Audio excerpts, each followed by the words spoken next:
So, we are spending some time talking about accessibility, disability inclusion, important languages, accommodations. And this is a topic that involves a great deal of legal conversation because some of our better laws, regulations, government calls to action exist around accommodations for those with disabilities. But it is also a very rapidly changing field as AI becomes more a part of our everyday workplaces, and as businesses are really struggling financially in a post pandemic, becoming part of our daily life world, as we may have more distributed employees, we may have more things happening over technology with reduced person to person contact, making sure that we are examining accessibility in a world that is increasingly technology centered, increasingly web based, and decreasingly individual centered. More about creating platforms, more about creating methods of interacting that are put out where everyone gets the same thing. And it's up to the individual to find the accommodation in how they use these tools, how they engage in these websites, how they work with these platforms, how they find ways in their own homes and spaces to navigate, as opposed to a physical workplace, a physical business, a physical agency providing these accommodations in advance. So, what accessibility looks like is becoming more infinitely varied as we become increasingly a technological society.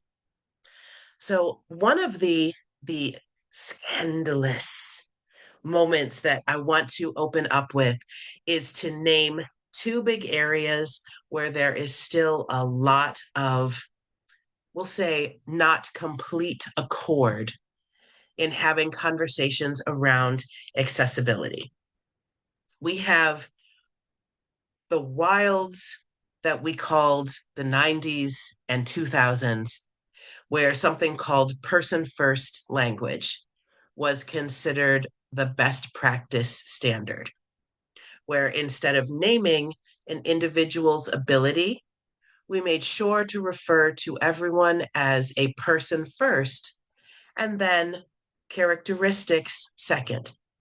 So we were this individual living with hearing loss, this person who has autism, this person with mobility challenges, um, became the best practice standard.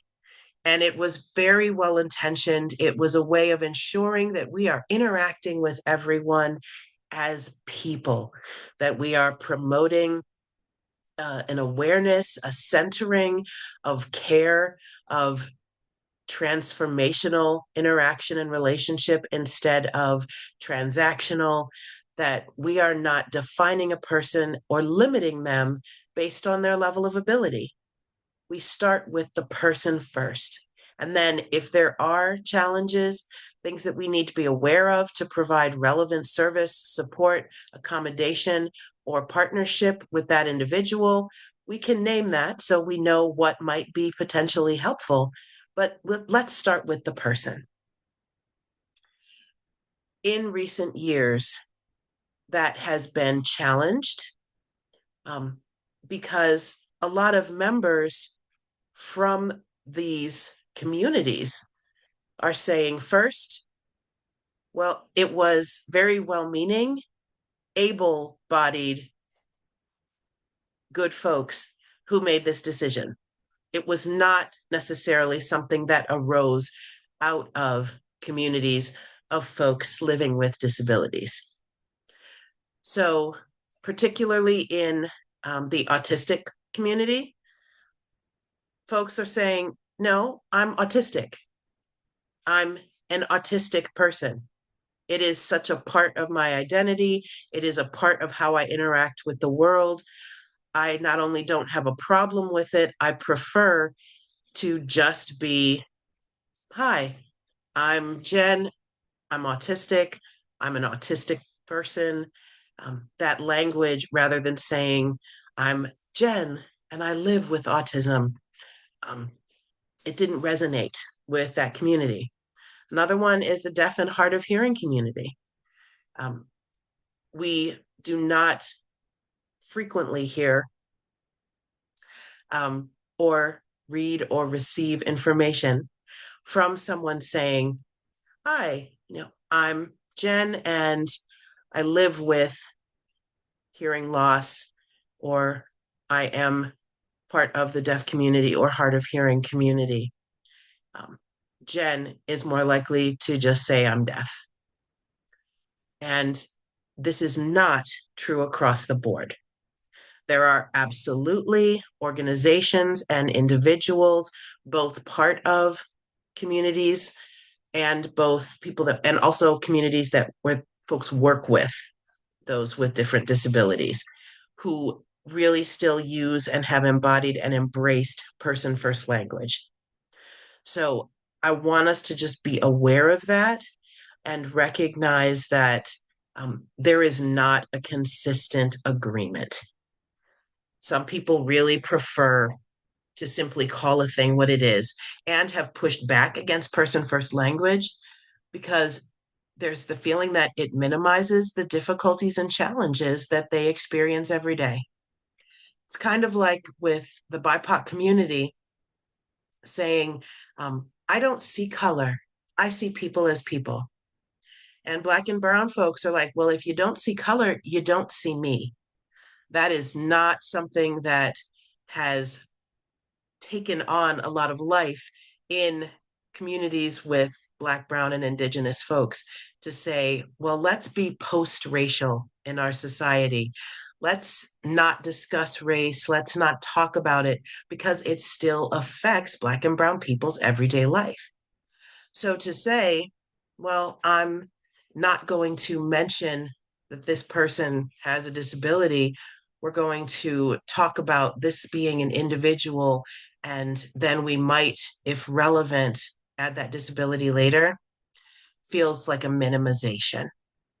So all I can tell you is just ask, right? Just ask or follow the lead of the individual. If someone says, I'm autistic as opposed to I'm a person living with autism, they're not wrong. They're not inappropriate. They are part of a reclaiming movement that says, not about us without us. Your best practice language is not my cultural reality. And I prefer to claim membership into what is my culture, as well as my biological, physiological, practical lived experience. So just want to lift up that there is not a specific agreement or a singular best practice there. The other is ability versus disability language. That is the other great ongoing debate, even scandalous conversation. Another very loving and well-intentioned movement that came out of the 90s and 2000s, the growth of the DEIA/B movement, was let's move away from disability language to saying things like alternately abled, differently abled. Um, let's talk about challenges instead of problems. Someone who might have hearing challenges or hearing difficulties, but not necessarily an inability, because there are other ways to receive information. Um, Generally, these have moved out of vogue. We are much more, as a culture, wanting to call a thing a thing. And this is an example of minimization of difficulty, right? As an advocate or as a self advocate person that actually has a disability navigating the world, to simply be differently abled would indicate you could do the exact same things. You just might have to do them differently. In some cases, that's just not true. There are things you can't reach. There are stuff you can't get up to. There are places you cannot get into. You simply do not fit. Especially that you're not able to do those things alone or without outrageously expensive equipment. So, this idea of being alternatively abled, alternately abled, differently abled is a misnomer. Um, there's just stuff that if the counters are built too high, if the shelves are inaccessible to someone in a wheelchair, if there is no translator available, if the computer doesn't speak and you need to be able to see to interact with things. Um, there are folks who are deaf or hard of hearing, folks who are visually impaired or blind, folks who are in a wheelchair using mobility aids, walkers, canes, or crutches. There are folks with muscle weakness or lack of flexibility that are simply not able to accomplish certain tasks, get into certain spaces, or access certain resources. And that's not because they are inherently flawed. They are not disabled as a person. They are disabled by society because society has created um, structures that has made it difficult, if not impossible, to be fully interactive in a space. And so I'm going to share a graphic that was actually made by someone who is disabled and that lifts up this concept, right? The idea that interactions that are ableist or centering people with abilities that are not aware of disabilities um, will often move into a style of interaction or a saviorism without being aware that there are folks who don't have the same access and opportunity, and pretending that that doesn't exist is not helpful. And at the very bottom, the first one you'll see is please don't tell us how to self identify. Don't tell me I'm not disabled and say, well, you're just differently abled. Now, I might tell you I'm resilient, I'm strong, I'm able to do things. I might tell you I don't want help, but you don't get to tell me how I should describe my ability level. That movement needs to come from the community, right? And acting surprised when we self identify, also not helpful, right? So, does some of that make sense around please let me lead and let me be the voice for my own reality? A frequent, shall we say, phrasing is not about us without us, right? And when we talk about the difference between being disabled and being disabled as a society reality, um, this is a graphic again made by a person that actually lives and experiences disabilities, says there's nothing wrong with me, but when your content isn't accessible to me, society is disabling me. It is preventing me from being able to do the thing. When the company culture isn't accessible, when it involves going to places and spaces or doing volunteer days or activity days or encouraging activities and things that are simply not part of um, my physical or neurological, mental, emotional range, that is disabling to me. When the recruitment process, right? How do we submit resumes? How do we find job openings? How do we engage in hiring practices? How do we engage in trainings? If that's not accessible to me, I'm being disabled by the company, organization, agency. The same thing with not being able to access a building or access a website. If the technology makes things easier for other people, but it does not make things easier for me, it is actually more difficult for me now. That's not accessible or enabling. And that's not my being disabled because of me somehow being less than, but I am disabled in that I am not able to participate fully with access and opportunity because of the way things are set up. So, unlearning ableism is a great source for additional information. Um, but I do really appreciate that just some of the asks, aside from don't tell us how to self-identify and don't act surprised when we do self-identify. There's also the ask of don't assume what we need and what we're capable of. Ask us if we would like help. Ask us if we would like support or assistance, if we would like aids or supportive devices to do things ourselves.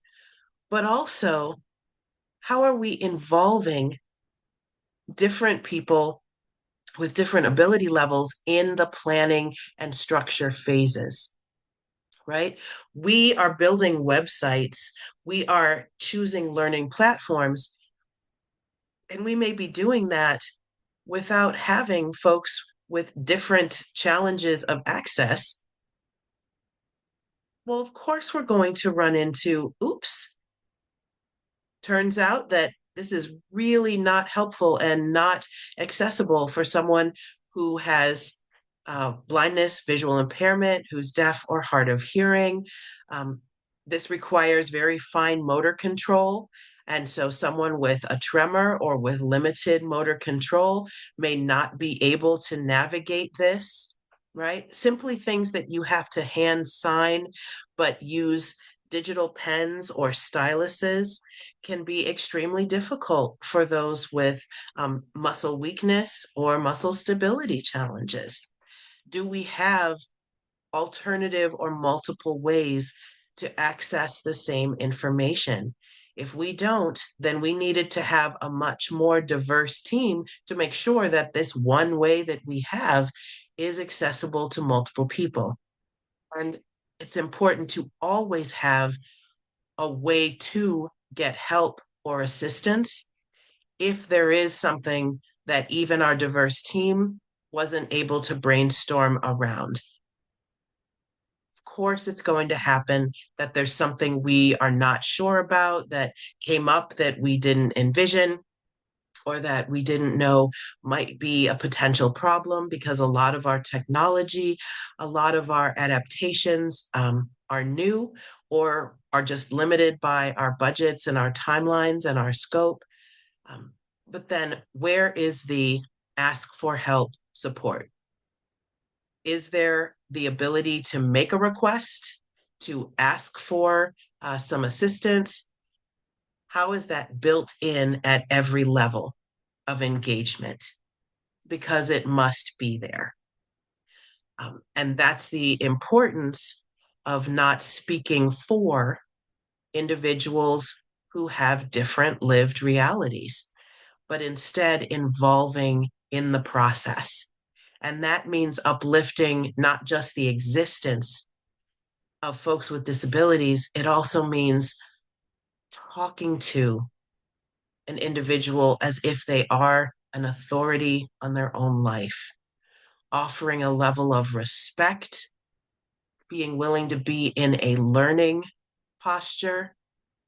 And for folks that have, we'll call them physical or visible, is often a term that's used, visible disabilities or invisible disabilities, right? We don't know who has or does not have a disability. Um, for example, I am known to even dance in a parking lot or a lobby of a medical office if a good song comes on. But there's certain dance moves I cannot do. My, well, not all of it, but a great deal of my spine is actually fused. And so there's a lot of physical movements I simply cannot do. I will dance, but if I drop that pen on the floor, my back does not have the ability to bend so that I can get down and pick that up. Now, if I have a special claw or a special tool, can I still do it? Sure. But can I participate? Can I interact? Can I do the same things that other folks can? No. A simple accommodation is just having a cup or a bucket full of multiple pens. If I drop something, I'm able to simply get another. But eventually, I'm going to need some assistance. I'm going to need extra time to figure out a way to find a broom and a dustpan, some of the things that I do at home to figure out how to get something up off the floor if I drop it and there's not anyone to help me. I can still do wonderful things, but it is much easier if I'm asked what I need, if I'm asked what would be helpful, and if that's listened to. If you take nothing else away from this time together, I beg you, remember the term not about us without us.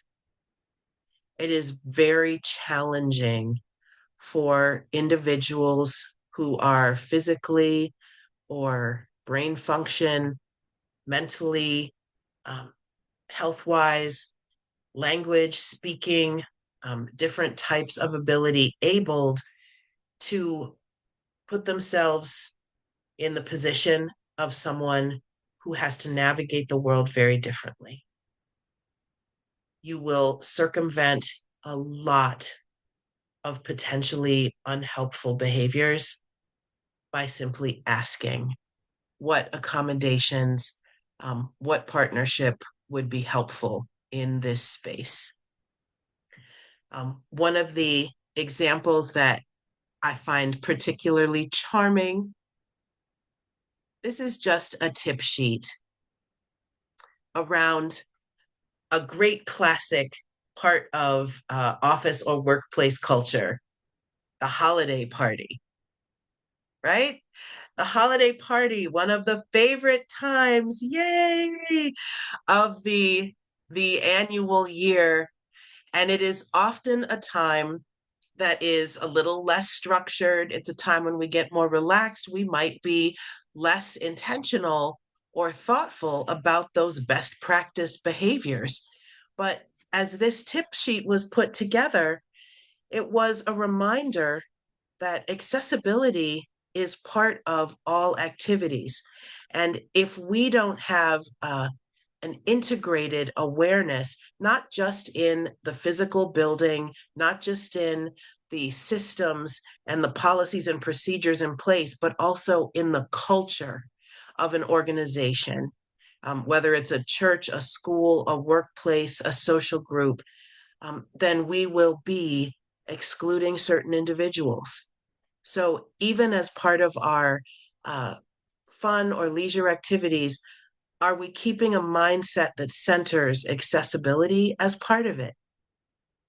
Remembering as we're moving furniture around and organizing, Are we putting obstacles in places for folks of larger size, for folks who use mobility aids like wheelchairs or walkers, for folks who might have less muscle strength or balance challenges? Do we have cleared sidewalks? Even using so much ice uh, melt that it creates a slippery surface can be a challenge. Are we also considering lighting and noise levels for folks with sensory issues? Are we overstimulating folks with autism or ADHD or who are neurodiverse? Um, People who may use hearing aids. There's a lot of reasons why very loud spaces where there's multiple sound sources can really be stressful or make it difficult to understand or to participate and engage in activity or conversation. So, are we being thoughtful and intentional with what sound sources are in what spaces? And is there at least some quiet space somewhere with reduced noise level so that if people want to have a conversation, they can go to that space? If folks would like to have a space with less stimulation for whatever reason, they can go to that space. Have we been inclusive in our activities, or do we have multiple activities so those who have challenges with certain movements are able to participate? Um, do we have things that are very focused on touch and physical interaction? Even those who are compromised with their immune system may not have the desire to be very close up against people. And so having spaces where people can practice social distance is an accessibility reality because for folks who have compromised immune systems, for folks who care for those with compromised immune systems, needing to have the option for social distancing, for masking in a way that's normalized and not interfering with activities, that can be very helpful. Placement of food. Are we doing everything where people are putting all their hands in it, or do we have at least some things that are individually wrapped so that those who are immune compromised can also still have options to participate in eating with the group? Or do they have to bring their own food to participate in the office potluck, right? Being accepting of individuals that have intellectual or developmental disabilities that may not align with age? Do we have some games or some activities, whether it's sensory toys, coloring sheets, right? There's lots of things that might not align with quote unquote adult behavioral patterns that we're increasingly realizing no matter what your intellectual or developmental level, they're just helpful for decreasing stress, lowering heart rate, um, helping with things like anxiety, depression, trauma triggers. So it's really helpful to remember that when we're talking about different abilities, we're not just talking about intellectual, developmental, or physical. We are very much talking about emotional. We are talking about mental health. We're talking about neurodiversity and different ways of interpreting sensory information. So, having ways that people can stim or stimulate themselves, ways that people can de escalate themselves, calm down. For folks that do better taking in information or instruction visually versus hearing it, who need to try and do something because they are tactile learners, all of these are different ways that we want to be mindful of accessible participation, not just in the everyday workplace, but even when we're thinking about social activities and special one off events, because those are a big part of culture. Now, I keep mentioning culture.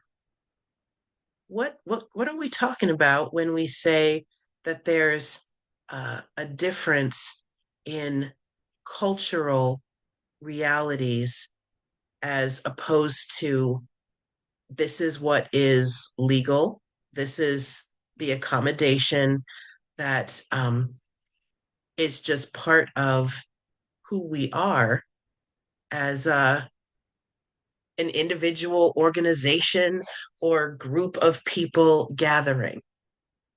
So, talk to me about that. What is these the difference between um, we have a set of procedures, we have a set of organizational calls to action that are based on laws and regulations, and we practice accessibility that way. Or we have a culture of accessibility and inclusion. And how are those things possibly different or less overlapping? What do you think when we talk about the difference between a culture of inclusion versus policies and procedures of inclusion?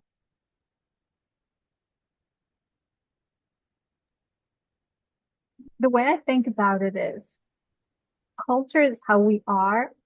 So it's embedded in our values and how we are on a regular basis. I think for when you have to put it in writing as a policy, as a law, is something that you have to do. It's not who you are at times, but these are the guidelines of your behavior. Um, and and it seems more like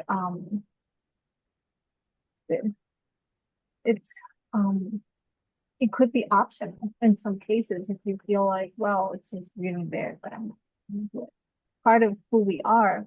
That's our culture, like the values that we stand up for regular basis. It's more aligned with our real sense of who we are in the world, based on our experiences, our lived see the world, our worldview sense of.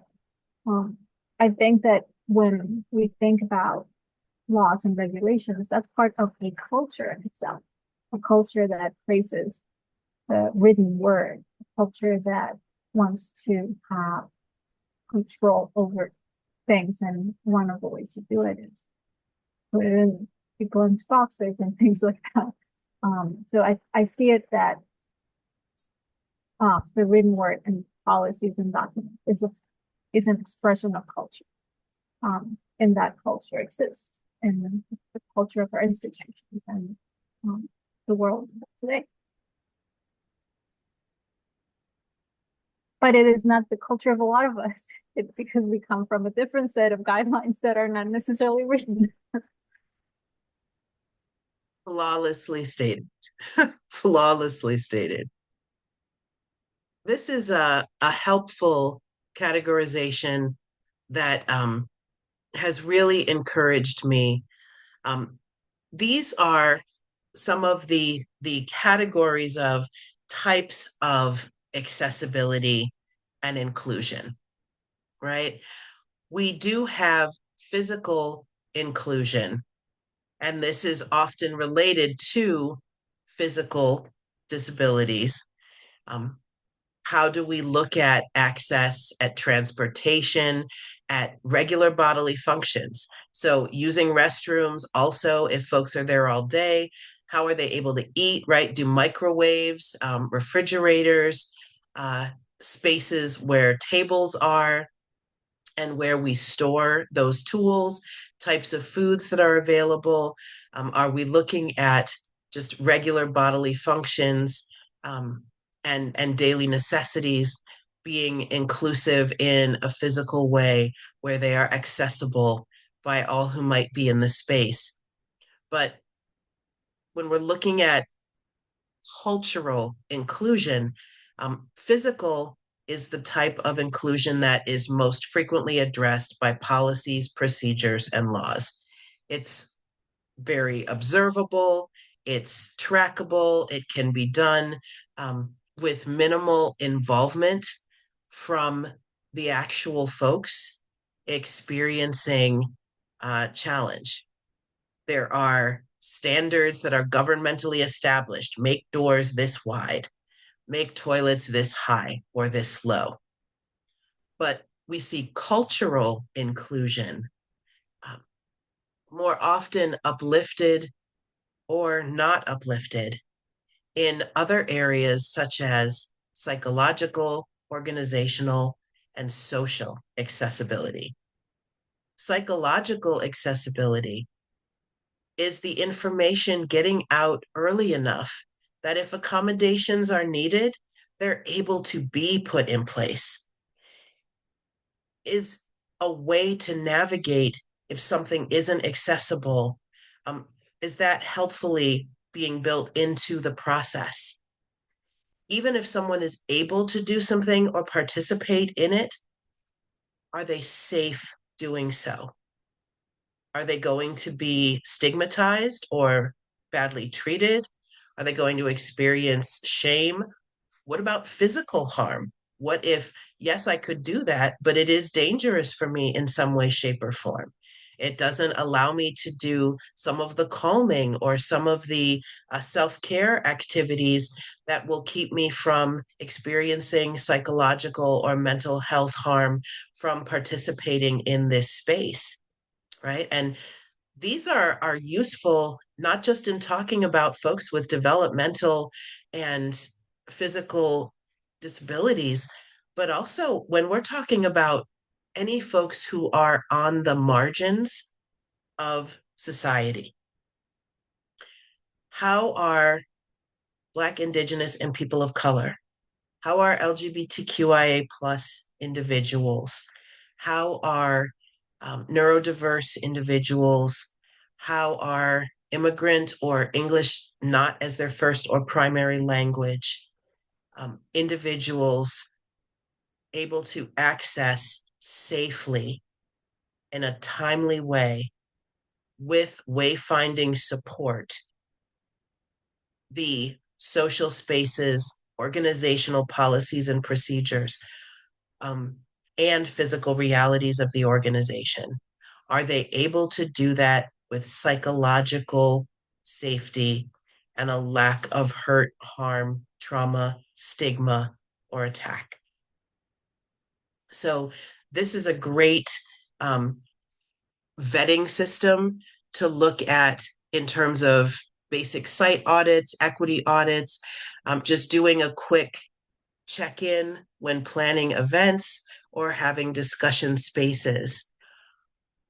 Yes, we need to make sure there's transportation and physical access, but we also want to think about the timeliness of how we're getting that information out and what format we're sharing information, instructions, invitation. Do we have places and spaces for individuals to process that information, request support, request translation, or request clarification or understanding if there's something that just is being done very differently than ways they have experienced it being done before, or might accomplish something or navigate something at home or with people who have more in common with them? Do we have time for them to just figure out that system? Perhaps early access to navigate and test it out? And do we have some built in flexibility, understanding that accommodations might involve a workaround that doesn't happen at the same time or in the same way as with other folks? So, are there flexible rules? Are there flexible roles? Are there flexible timelines? A big part of accessibility is about flexibility.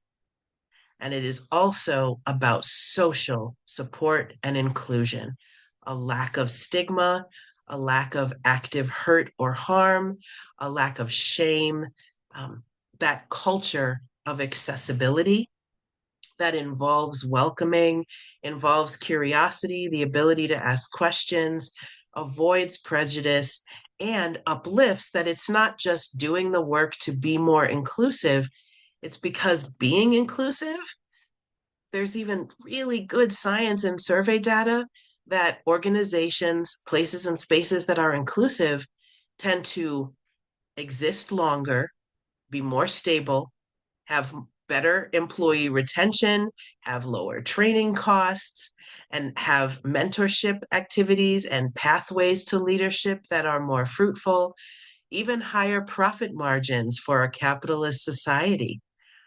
The strength in diversity is spiritual, is emotional, is mental, but it is also practical. When we have a diverse and inclusive space, we are able to do more and to reach more people. We have a built in network of trusted ambassadors who can advise us on what we're doing and can help us reach out and find ways to more accessibly reach other communities that could benefit from the services that we offer. But that culture of asking the questions, of that mutual curiosity. I'd love to learn more about the way you do things. I'd love to learn more about how things happen in gatherings that you might plan. What could we do different? You don't have to know all the answers. We're never going to know all the answers. But that culture of being a learner, recognizing the value as opposed to we're being caretaking, we're being generous with giving an individual a place or space among us, that cultural shift is going to do so much to allow you the flexibility that's required to adjust, adapt, and pivot to have a more inclusive organizational culture, as well as being able to follow ADA checklists and building requirements and translation requirements, etc.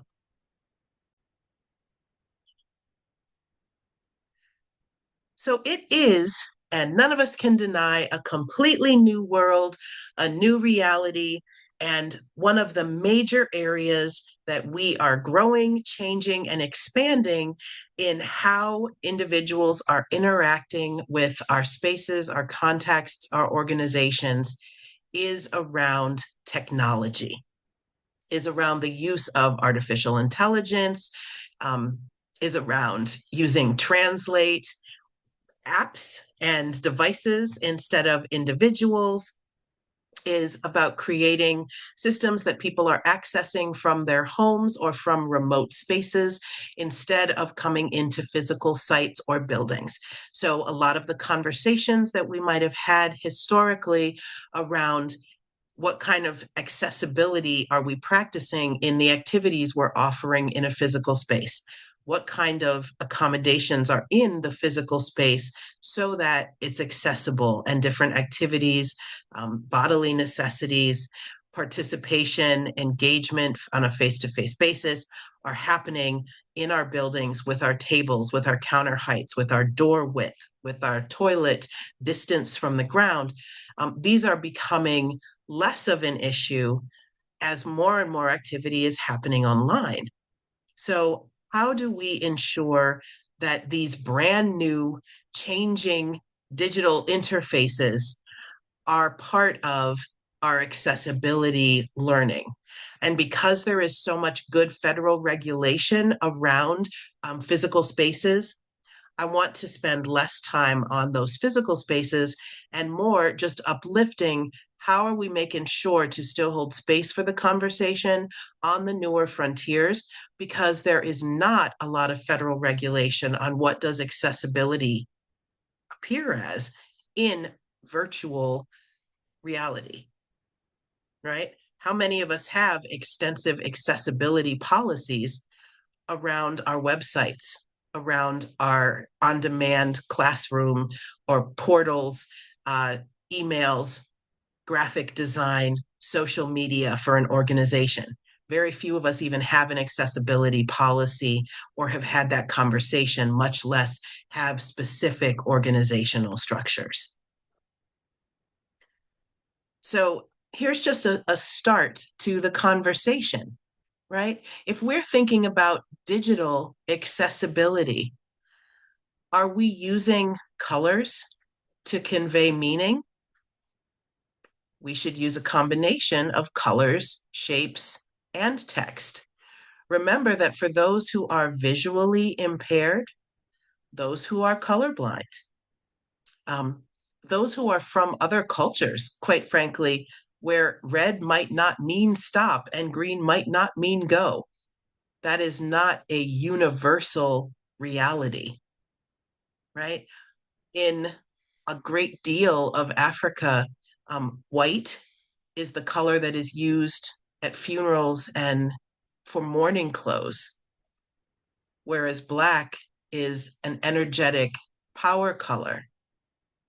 So if we have figures dressed in black to simulate a funeral, um, that's accessible for American individuals, but not necessarily for folks from the Caribbean, from parts of South America, and from Africa.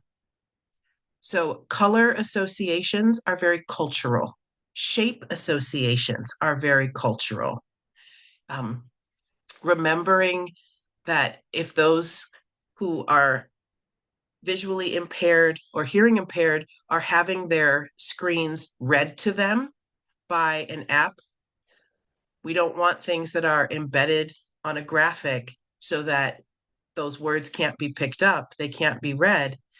We also, if we have folks that are only looking, if there's videos, if there's content, music that can be heard and that contributes, but we don't have great translation, we don't have great visual versions of what is being played out loud. If it's very different, um, what's being written because we're using an AI or a digital version, that's going to give a different understanding, a different level of accessibility.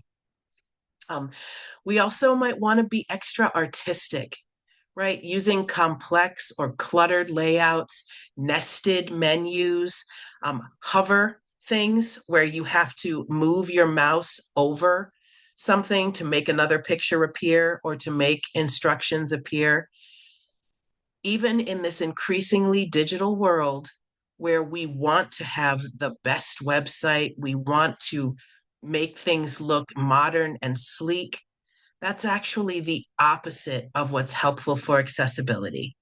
In survey after survey, folks with different ability levels and all different kinds, all categories of disability have said, please keep it simple and straightforward, make things easily findable. I don't care if it has all of the ability to spin and flip and the flashing lights and all of the graphics and all of the fanciness. I need to find where to go. I need to find who to speak with. I need who, what, when, where, why, how, people, places, things, dates, activities, directions, justifying left, American standard, and generally in other cultures as well. Making sure to use printed words on a high contrast screen so that things are easy to read, minimal movement, right? Something fairly static and easily findable, good contrast, and adding captions, adding translations, making sure that those are clearly labeled and easily findable. Also, that if there are questions, if help is needed, where can individuals go, and making sure that information is easily findable. Making sure that if people have questions, if anything is not accessible, that there is always and on every possible page, if you have challenge accessing any of this content, please contact, right? That is just the easiest way to make sure that we are being as helpful as possible. Please contact, and having someone who will answer those emails and who will be there to be as helpful and responsive as possible. And so all of the slides that I am using today will be in your follow-up information. But if that accessibility checklist is helpful for you, for our live participants, I am putting that in the chat as well. And there is another, even more specific around website accessibility that I want to share with you. These were some really helpful tips for me to get started, even on my own personal website, and then some of our program websites. And this can be helpful as an advocate to share, because asking for a website overhaul may not be as wonderfully received by your colleagues in your tech department. But something just as simple as here's a few ways to get started that I'd love us to think about, that can promote a culture of accessibility. Start with building awareness and educating, right? And then we can move into, now let's get a professional consultant in here and do the full overhaul of our systems, our web-based learning platforms, how we're doing recruitment, resume filling out, etc. But just a few tips to get started will really help build a culture of awareness around, wow, we're doing a lot of our work now online. Are we bringing the idea of accessibility and the importance of accessibility into this new area and aspect of what we're doing? So, 5 tips just to get started, right? One is being keyboard accessible. Those with motor disabilities often do not have mouse capability, right? And the same thing if there's an individual who is visually impaired or blind, they will use a keyboard to navigate, because a mouse requires the ability to see this teeny tiny thing moving around the screen. So using the keys, the arrow keys, the tab keys, to move things around the website, pressing enter to play something, that's actually how a lot of folks still use their computer. The mouse is just not accessible as a way of navigating. And that's not something that a lot of folks realize. They're like, wait, there are people that aren't using a mouse? I never thought of that. That we need to be keyboard accessible? That changes everything, right? So, what a great teachable moment around how if we don't have people from different communities in the planning stages, there's big, big things that we can miss. That's a great classic example that is very helpful of what is a common oversight and why not about us, without us. Text size is another easy one. Making sure that text is large enough for individuals who might not be blind, they are able to see, but only if text is large enough. Or is the text written down not necessarily on a picture that if the person magnifies it, it will become distorted or pixelated, right? That's one of the other challenges with graphics, is that if text is typed directly onto the website, when you magnify that website or increase the percentage so that it appears larger and is more visually accessible, it will simply auto adjust and stay clear. But if it's a picture, if it's a graphic, if you double the size of that, make it bigger so that you could try to see it, it now could become blurry and difficult to see. So for images, making sure your images are high resolution, which does take up more space and can be more expensive. That is one option that can be helpful. But what is considered best practice is something called alt text that you can code into an image. And this is for your tech folks. right? But that if an image, rather than displaying it, if a mouse hovers over it, if it's highlighted with a keyboard, or if software is trying to read that text, that image, there is a text that can be read that describes what's in the image. So that's the alt text. If the image can't be displayed or if the image isn't being used, there is text instead. And that might say, a woman in a red dress is dancing with a small child, right? Just describing what's in the picture. So someone who's having their website read to them by software would be able to pick up the alt text and still be able to engage with whatever was in the image. And that is typed in separately when an image is added to a website or when an image is created. That can be embedded with certain softwares creating images, right? Multimedia captions are an option as well. If you don't have the technological resource to be using alt text, you can just caption everything, transcript the audio and the video files. Make sure that as a standard baseline, every bit of information is available for people with visual challenge, audio challenge, and mobility challenge.